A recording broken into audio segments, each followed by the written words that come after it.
India redefined YouTube channel की एक और वीडियो में आपका स्वागत है। इस वीडियो में हम बात करेंगे एक रेजोल्यूशन के बारे में जो कि पास किया गया है यूनाइटेड नेशन जनरल असेंबली के द्वारा और एक बहुत इंपॉर्टेंट रेजोल्यूशन है जिसके तहत काइनेटिक एंटी सैटेलाइट वेपन्स पर बैन लगाया जा सकता है। और जानेंगे कि इसकी इंपॉर्टेंस क्या है इंडिया के लिए। और अगर आपको ये वीडियो पसंद आ रहा है तो वीडियो को लाइक करें, शेयर करें और चैनल को सब्सक्राइब करें। आगे बढ़ते हैं। एंटी सैटेलाइट वेपन्स के बारे में जानने से पहले थोड़ा सा कॉन्टेक्स्ट दे देते हैं। दिसंबर 7, 2022 को यूनाइटेड नेशंस जनरल असेंबली ने, जिसके अंदर 193 मेंबर्स हैं, वहां पर एक रेजोल्यूशन पास हुआ जिसके तहत जो काइनेटिक एंटी सैटेलाइट वेपन्स है उन पर बैन लगाया जाए। इस रेजोल्यूशन के फेवर में 155 वोट्स पड़े। 9 कंट्रीज ने इसके अगेंस्ट वोट किया, 9 कंट्रीज ने इस वोट पे एब्सटेन किया जिसमें इंडिया शामिल था।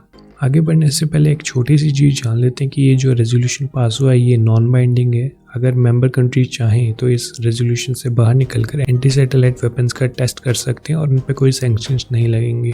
लार्जली देखा जाए तो एक सिंबॉलिक मूव है, जिसे एक ब्रॉडर ऑब्जेक्टिव के तहत इस रेजोल्यूशन को पास किया गया, जिससे स्पेस में जो सस्टेनेबिलिटी है और स्पेस का जो वेपनाइजेशन है उसकी स्पीड थोड़ी कम हो जाए ताकि बाकी नेशंस के लिए और ह्यूमैनिटी के लिए एक पीसफुल राइज हो। आगे बात कर लेते हैं। ये resolution United states of America द्वारा यूनाइटेड नेशन जनरल असेंबली में नवंबर मंथ में इंट्रोड्यूस किया गया था और दिसंबर 7 तक ये रेजोल्यूशन पास हो गया था। रेजोल्यूशन के बारे में आगे बात करने से पहले इस रेजोल्यूशन में क्या क्या कंटेंट है उसको जानने से पहले एक बेसिक चीज़ जान लेते हैं एंटी सैटेलाइट वेपन्स टेस्ट के बारे में। जैसे कि आपको पता होगा जो जीपीएस आप अपने फ़ोन में यूज़ करते हैं या जो स्पोर्ट्स आप टीवी पे देखते हैं वो सब सैटेलाइट से आता है। इस टॉपिक में हम उन सैटेलाइट से मतलब नहीं है जो सिविलियन यूज़ के लिए इस्तेमाल की जाती है। इस टॉपिक में हमें उन सैटेलाइट से मतलब है जो नेशनल सिक्योरिटी, स्ट्रेटेजिक और मिलिट्री रीजन्स के लिए यूज़ की जाती है। सैटेलाइट्स की इतनी इंपॉर्टेंस जो कि नेशनल सिक्योरिटी के पर्सपेक्टिव से है, इस वजह से कंट्रीज़ एंटी सैटेलाइट वेपन्स बनाती हैं ताकि वॉर के टाइम पे अगर कोई एनिमी सैटेलाइट्स होस्ट कंट्री की पोजीशन जानने की कोशिश कर रही है तो उस सैटेलाइट्स को डिस्ट्रॉय किया जा सके ताकि वॉर के अंदर उस कंट्री को एक एडवांटेज मिल सके। अगर आपने इतनी बेसिक रीजनिंग जान लिया तो आपको ये भी पता चल गया होगा कि anti satellite weapons in simple words are those weapons that are designed to destroy satellites. वो वेपन्स होते हैं जो दुश्मन देश के सैटेलाइट को बर्बाद करने के काम आते हैं। आगे बढ़ने से पहले कुछ क्लासिफिकेशन जान लेते हैं। 2 तरह से क्लासिफाई कर सकते हैं हम एंटी सैटेलाइट वेपन टेस्ट को। पहला है कि काइनेटिक और non kinetic. Kinetic anti satellite weapons वो होते हैं जहां पर एक वेपन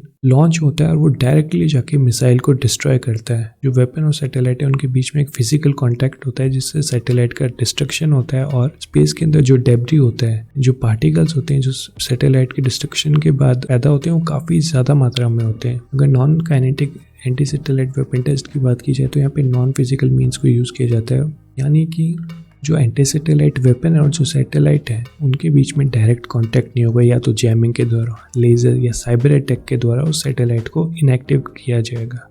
दूसरा क्लासिफिकेशन जान लेते हैं कि वो है कि वो वेपन किस पोजीशन में है जब वो उस सैटेलाइट को स्ट्राइक करता है। तो इसको 2 पार्ट्स में डिवाइड कर सकते हैं। पहला है को ऑर्बिटल और दूसरा है डायरेक्ट एसेंट। डायरेक्ट एसेंट में क्या होता है कि जो मिसाइल होता है वो अर्थ की सरफेस से लॉन्च होता है और डायरेक्ट जाके सैटेलाइट को डिस्ट्रॉय करता है। जो डायरेक्ट डिस्ट्रक्शन है वो दोनों फॉर्म में हो सकता है, फिजिकल और नॉन फिजिकल, काइनेटिक या नॉन काइनेटिक भी हो सकता है। अगर जो मिसाइल ग्राउंड से लॉन्च होकर सीधा मिसाइल को स्ट्राइक करता है तो वो direct ascent kinetic missile strike होगा। अगर वो ग्राउंड से लॉन्च होकर रेडिएशंस के द्वारा या लेजर के द्वारा उस मिसाइल को इनएक्टिव करता है तो direct ascent non kinetic missile होगा।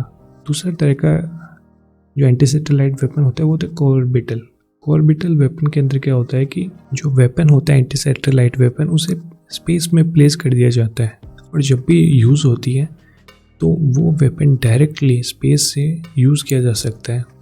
उसे डायरेक्टली लॉन्च करने की ज़रूरत नहीं पड़ती, स्पेस के अंदर वो वेपन प्लेस कर दिया जाता है। और वो ऑर्बिटल वेपन भी दोनों तरह के हो सकते हैं, kinetic as well as non kinetic. आप समझ गए होंगे इनके बीच का डिफरेंस।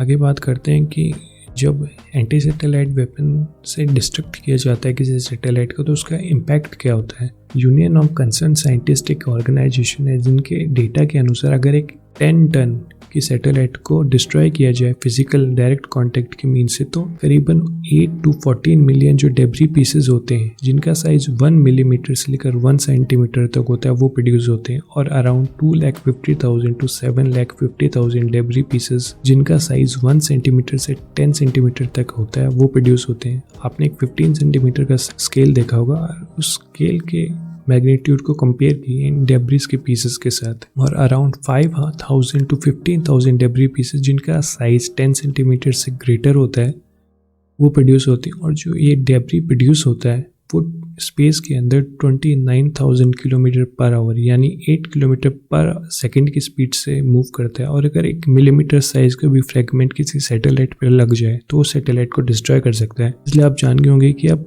कंट्रीज़ के क्या कंसर्न है इन वेपन्स को लेकर, क्योंकि अगर किसी कंट्री ने काइनेटिक वेपन टेस्ट किया और उसका जो डेब्री है किसी एनिमी कंट्री के सैटेलाइट को अनइंटेंशनली लग गया तो वहाँ पे एक बहुत बड़ी टेंशन क्रिएट हो सकती है दोनों नेशंस के बीच में, which can even lead to war. थोड़ी सी हिस्ट्री की बात कर लेते हैं एंटी सैटेलाइट वेपन टेस्ट की। तो जो पहला एंटी सैटेलाइट वेपन टेस्ट है वो यूएसएसआर ने कंडक्ट किया था 1968 में। उसके बाद जो यूनाइटेड स्टेट्स ऑफ अमेरिका ने जो अपना पहला एंटी सैटेलाइट वेपन्स टेस्ट किया था वो 1985 के अंदर किया था। जो थर्ड कंट्री बना जिसने अपना एंटी सैटेलाइट वेपन टेस्ट किया था वो चाइना, और जो फिफ्थ कंट्री जिसने 2019 के अंदर अपना एंटी सैटेलाइट वेपन टेस्ट किया वो था इंडिया, जिसका नाम था मिशन शक्ति। चाइना ने अपना एंटी सैटेलाइट वेपन साल 2007 में यूज़ किया था। और एक और फैक्ट है related to China's anti satellite weapon test, वो है कि जब चाइना ने अपना एंटी सैटेलाइट वेपन टेस्ट किया था तो it became the anti satellite weapon test जिस टेस्ट के कारण स्पेस में सबसे ज़्यादा डेब्री या कचरा इकट्ठा हुआ, जिसके कारण जो दूसरे देशों की सैटेलाइट थी उनके लिए खतरा काफ़ी ज़्यादा बढ़ गया था स्पेस के अंदर, जिस वजह से चाइना को बहुत बुरी तरीके से क्रिटिसाइज़ किया गया था इंटरनेशनल कम्युनिटी द्वारा। अगर latest anti satellite weapon test की बात की जाए तो नवंबर 2021 के अंदर रशिया ने एक डायरेक्ट एसेंट टेस्ट किया था जिससे 1400 जो डेब्री के पीसेस वो जनरेट हुए थे, और यूनाइटेड स्टेट्स ऑफ अमेरिका ने इसे काफ़ी कड़े शब्दों में क्रिटिसाइज भी किया था। वीडियो में आगे बढ़ते हैं और आप उस रेजोल्यूशन के बारे में बात करते हैं जो यूनाइटेड नेशन जनरल असेंबली द्वारा पास किया गया है। जैसा कि मैंने आपको बताया कि इस रेजोल्यूशन के सपोर्ट में 155 कंट्रीज़ ने वोट किया है और 9 कंट्रीज़ ने इस रेजोल्यूशन के अगेंस्ट वोट किया है, जिनका नाम है बेलारूस वही कंट्री है जो रशिया का पार्टनर है यूक्रेन इन्वेजन के अंदर। दूसरा कंट्री है Bolivia, then Central African Republic, China, Cuba, Iran, Nicaragua, Russia और सीरिया। इन सब कंट्रीज़ ने रेजोल्यूशन के अगेंस्ट वोट किया। अब जान लेते कंट्रीज़ जिन्होंने एब्सटेन कर दिया है। एब्सटेन करने वाली कंट्रीज़ का नंबर भी 9 है। कंट्रीज़ के नाम है India, Laos, Madagascar, Pakistan. Pakistan का केस आप जानते हैं क्योंकि इंडिया ने अपना एंटी सैटेलाइट वेपन टेस्ट कर लिया तो पाकिस्तान चाहता है कि वो भी अपना एंटी सैटेलाइट वेपन टेस्ट करे, इसलिए पाकिस्तान ने यहाँ पे एब्सटेंशन डाला है। India, Laos, Madagascar, Pakistan, Serbia, Sri Lanka, Sudan, Togo और जिम्बाब्वे इन सब कंट्रीज़ ने एब्सटेन किया है रेजोल्यूशन के ऊपर।